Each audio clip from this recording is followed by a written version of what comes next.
Hello，大家好，我是煎蛋，欢迎来到我的频道。这期视频我们继续学习八字。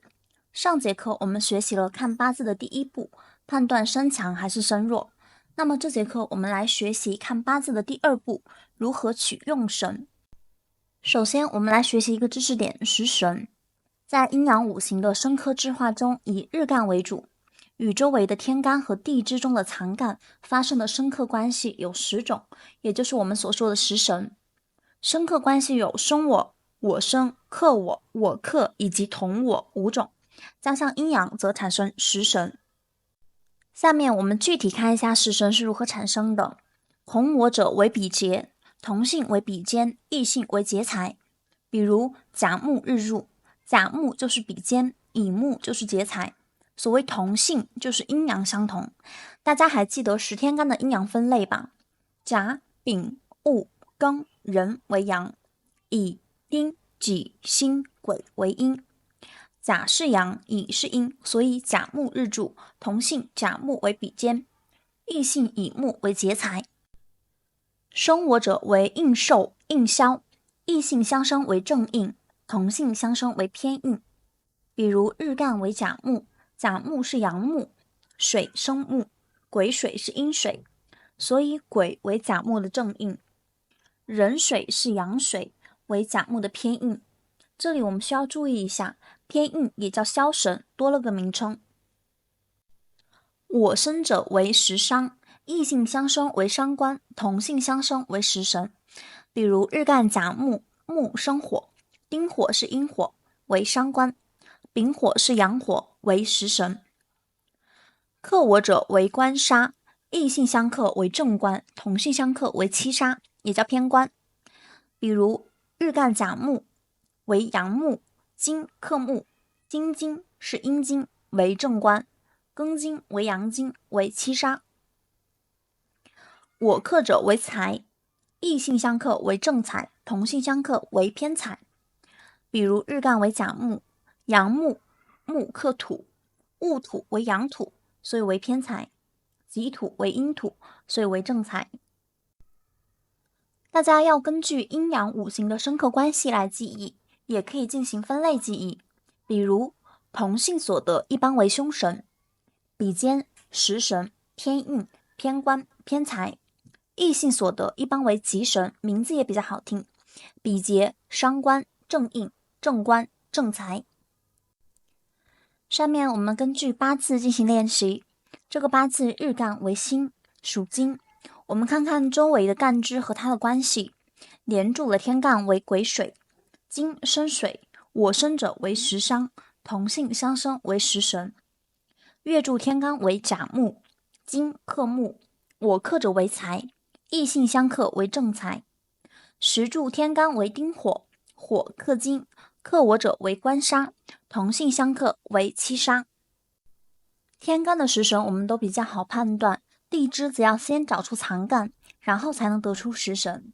可以看一下这个表格，我们先复习一下12地支中的藏干：子藏癸，丑藏己、癸、辛。下面就不一一赘述了，大家可以自行查看。每个地支都有藏干，最少有1个，最多有3个。我们继续回看这个八字，地支藏干与日干形成哪些食神？年支有藏干辛金，辛金与日干相同，同我者为比劫，同性为比肩。日支、时支都是有，所以都是比肩。月支为寅，藏干有甲木、丙火、戊土。那么根据生克关系，甲木、金克木，我克者为财，异性为正财。丙火，火克金，克我者为官杀，异性相克为正官。戊土，土生金，生我者为应消，异性相生为正应。这就是根据阴阳五行与日干的生克关系推断八字的食神。大家下课后可以根据自己的八字进行推演，加强理解记忆。了解食神之后，我们来看看什么是喜忌用神。作为初学者，我们先简单了解他们的概念，不需要划分得太为细致。随着学习的深入，你自然会融会贯通。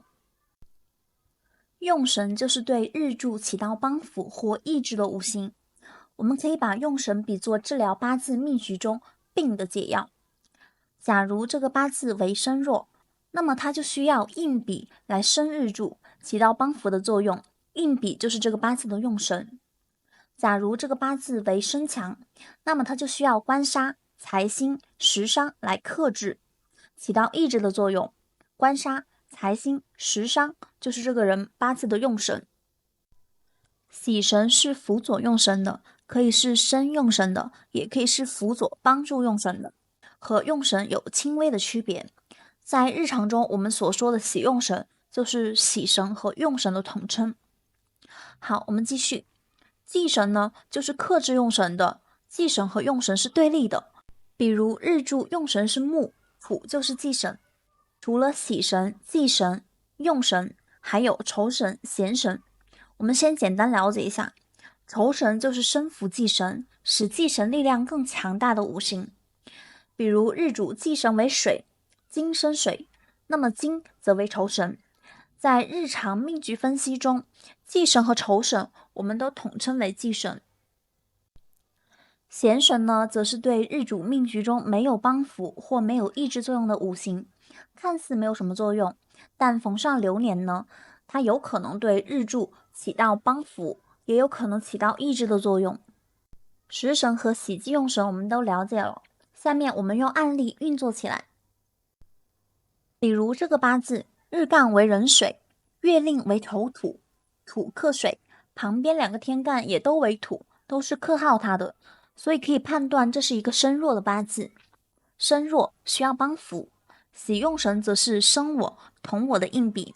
这个八字里喜用神就是生我的庚申，同我的没有，其他的都是忌神，比如克我的土、己、戊、丑，我生的寅木，我克的午火。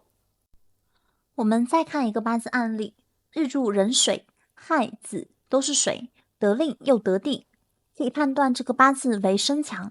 身强的八字则需要克耗，喜用神就是我生、我克、克我的。比如在这个八字里，丁、丙、午都是火，需要我克的，克我的丑土，土克水。忌神呢，就是生我的、同我的。这个八字里生我的有辛金，同我的有亥子水。通过案例，我们可以发现规律，总结如下：如果八字是身强，则需要克制消耗，那么喜用神就是我生者食伤，我克者妻财，克我者官杀。忌神呢，则是同我者比劫，生我者印消。如果八字是身弱，则需要帮扶，那么喜用神则是同我者比劫，生我者印消。忌神呢，就是我生者食伤，我克者妻财，克我者官杀。好了，以上就是这期视频的全部内容，希望大家能够掌握运用。我们下期视频再见，拜拜。